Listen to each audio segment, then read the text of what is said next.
네, 트럼프 대통령의 상호관세 여파에 원자재 시장도 지금 출렁이고 있는데요. 머니사이트 오늘은 원자재 시장 동향을 점검을 해보겠습니다. 최진영 대신증권 연구위원 나와 계십니다. 어서 오십시오. 안녕하십니까. 반갑습니다. 작년부터 올해까지 이제 시장의 가장 중요한 이슈였던 트럼프 관세가 지난주에 발표가 됐는데 원자재 시장 영향은 어떻게 보고 계십니까?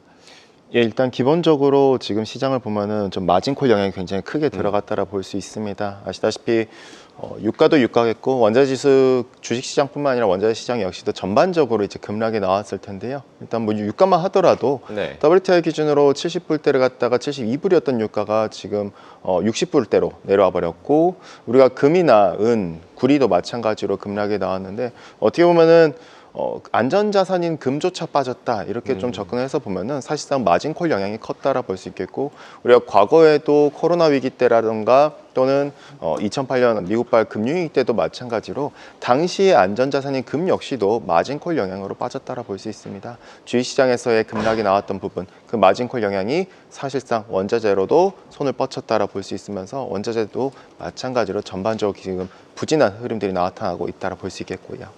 네, 원자재 시장이 전반적으로 충격을 받았다. 증시가 이렇게 불안하면 뭐 안전자산이 금값은 오르는 게 이제 일반적인 생각일 텐데 말씀하신 대로 이제 마진콜 영향으로 금값도 하락을 했다. 연구원님 그동안 금값의 고공행진에는 선수요 효과가 있다는 분석도 해주셨었는데 이제 뭐 그 선수요 효과가 좀 사라진다고 봐야 될까요? 예, 그렇습니다. 저는 좀 금단에서는 이 선수 효과도 이제 점진적으로 좀 후퇴한다라고 보고 있고요. 네. 그러니까 지금처럼 봤었을 때 그동안 금이 올해 내내 올랐었던 부분들을 보면은, 근데 개인들에 의해서 ETF 시장에서 자금들이 들어오면서 특히나 더 중요했던 사실은 미국의 선수가 가장 컸었다는 사실이죠. 네. 그러니까 관세를 부과할지도 모른다. 그럼 미국 내에 있는 실물 기업들 같은 경우에는 그 관세를 우려해서 미리 다 선수요를 땡긴 것이고, 그러면은 이번에 보면은 구리라던가 금 같은 경우에는 이 관세 리스트에서 제외됐어요. 그럼 더 이상의 선수요 기대는 없다라는 것이죠. 그럼 그동안의 상승 원동력이 소실된다라면은 금 역시도 사실상 어떻게 보면 지금부터는 상승 속도가 상당히 둔화될 수밖에 없다라고 접근할 수 있겠고요. 상승 속도가 둔화될 수밖에 없다. 골드바에 대한 관심뿐만 아니라 최근에 뭐 금 ETF 같은 경우 자금 유입도 많았는데 만약에 뭐 ETF를 보유하고 계신 투자자분들이라면 지금 투자 전략은 어떻게 좀 바꾸는 게 좋을까요?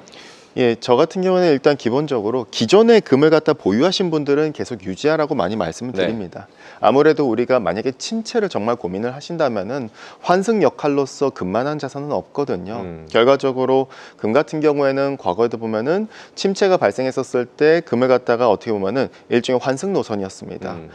금리가 만약에 페드가 인하를 한다면은 그 즉시 금이 가장 덜 빠지고 더 빨리 회복하는 그 일정 구간 동안 그러한 역할을 수행해왔기 때문에 어떻게 보면 좀 환승 구간으로서 금과 S&P 500의 상대 성과 미국의 실업률과 같이 갑니다. 그래서 이걸 우리가 고민을 한다면은 기존에 보유하신 분들 입장에서는 제가 볼 땐 그대로 유지하라 말씀드려요. 그러나 추가적으로 매수한다는 부분에 대해서는 저는 굉장히 좀 지양한다라고 보시면 될 것 같고요.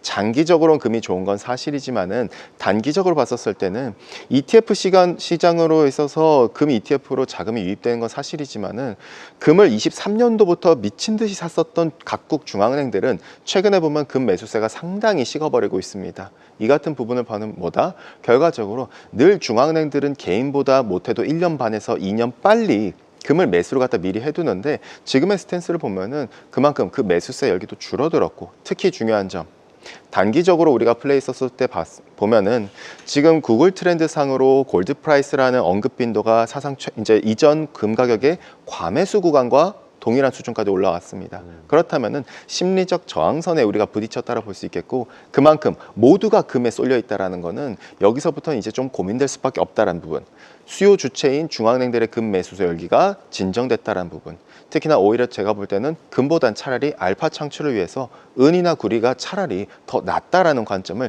지금부터 계속해서 더 하고 있고요. 네, 금값이 심리적 저항에 지금 부딪히고 있다. 은이나 구리가 더 나을 수도 있다라고 전망을 해주셨는데 구리 말씀을 하셔가지고요. 구리 같은 경우는 구리 가격의 상승에도 어쨌든 관세 그 뭐 선수요 효과가 있었다라고 봐야겠고, 구리는 지금 상황은 어떻습니까? 이 구리도 사실은 상황이 썩 좋지는 네. 않습니다. 구리도 이번 침체 리스크가 우려가 터졌었을 때 구리도 상당 부분 반영을 갖다 하면서 급락이 나와줬었고, 이 경기 침체에 대한 우려 때문에 구리도 많이 급락이 나왔지만은 LME 가격 기준은 거의 톤당 9,000불이 깨져버렸습니다. 네. 그래서 그럴 정도로 급락이 나왔는데, 중요한 사실은 구리 역시도 관세부가 우려 때문에 선수요 때문에 많이 상승을 했었지만, 중요한 점은 금과의 차이점이 분명하게 있는 것은 이겁니다. 결국 통화량이죠. 그러니까 여기서 말씀드리는 통화량은 결국 중국의 통화량에 저는 주목을 하고 있습니다. 네. 결국 구리 가격은 유동성을 갖다가 조금 더 후행하면서 쫓아가는 자산입니다. 그럼 금과 비슷하게 흘러간다 하더라도 이게 수요 주체, 제조업단에서의 주요 수요 주체인 중국 같은 국가들이 돈을 풀었을 때 상대적으로 금보다는 업사이드가 구리가 더 나아졌다는 사실이죠. 과거에 은이라든가 구리가. 그래서 전 세계 대차 대조표 중에 중국 PBOC의 대차 대조표가 페드랑 ECB를 합한 것보다도 더 큽니다. 그 중국이 지금 수출이 점점 막혀갈 수 있고 트럼프에서 수출이 힘들어질 수 있다? 그러면 경기 GDP를 끌고 가려면 이제부터 수출이 아니라 내수예요. 그러면 그 내수를 위해서 어떻게 한다? 돈을 뿌린다는 거죠.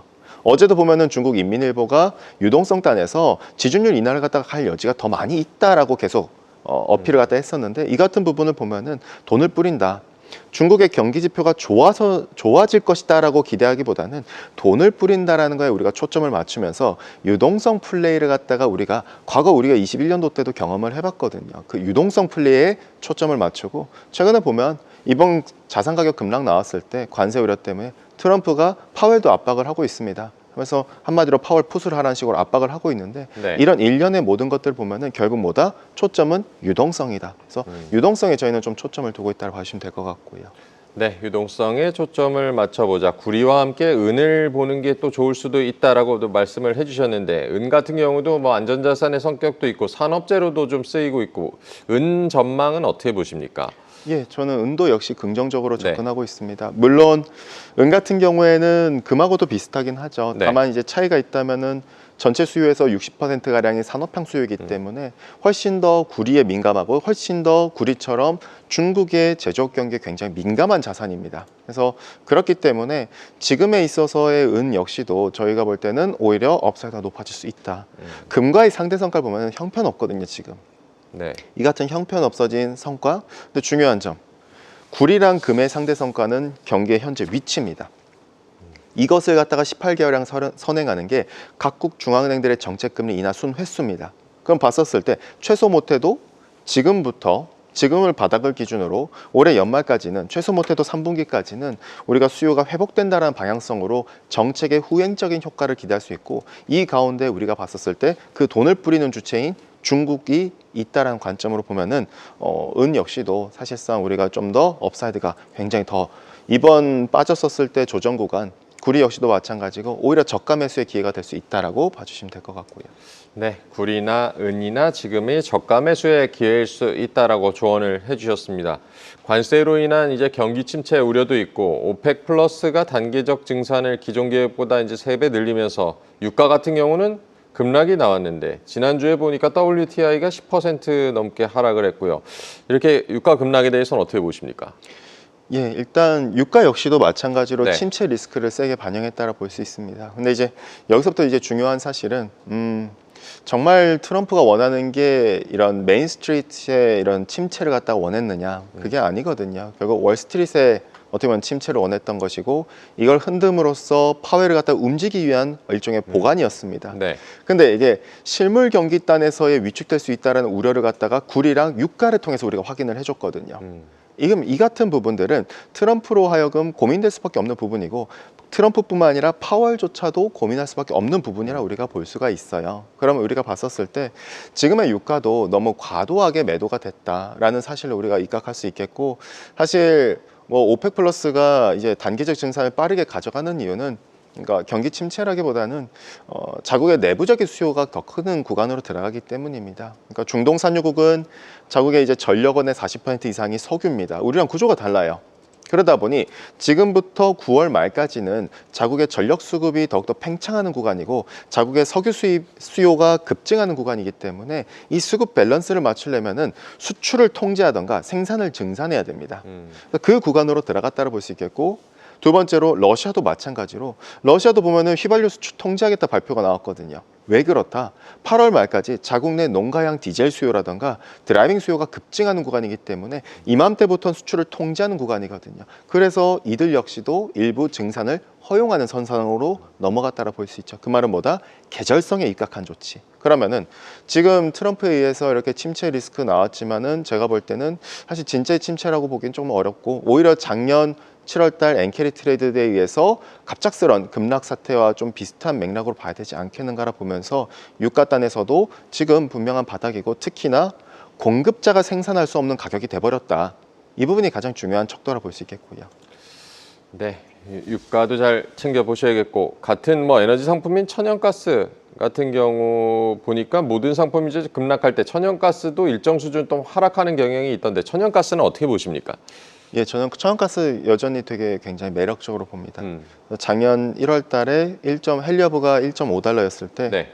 계속 끊임없이 6달러, 최소 6달러 갈 수 있다라는 네. 주장을 계속 했었고, 그래서 올해 1월 달에 4.6불까지 갔었는데, 근데 지금 조정받는 거는 사실 침체 우려도 침체 우려지만 사실 비수기라는 영향이 굉장히 큽니다.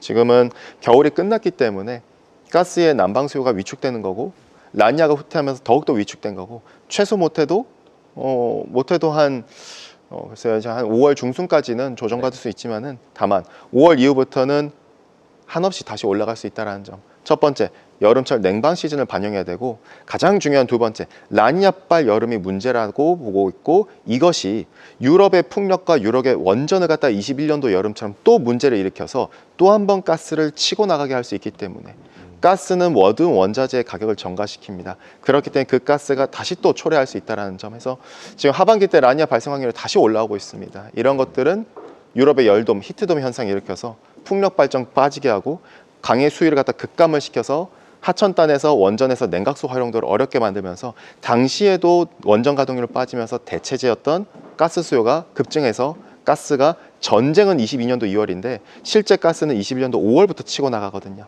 그렇기 때문에 이번 여름철 가스단에서 굉장히 우리가 좀 상방에 굉장히 많이 열려 있다라고 볼 수 있다라고 봐주시면 될 것 같고요. 네, 천연가스에 대해서 지난번에 나오셨을 때도 계속 좋게 얘기를 해주셨는데, 여전히 낙관적인 시각을 유지하고 계신다. 지금 여러 가지 이제 원자재 점검해봤는데, 좀 종합적으로 봤을 때 투자 전략은 어떻게 세워보는 게 좋겠습니까?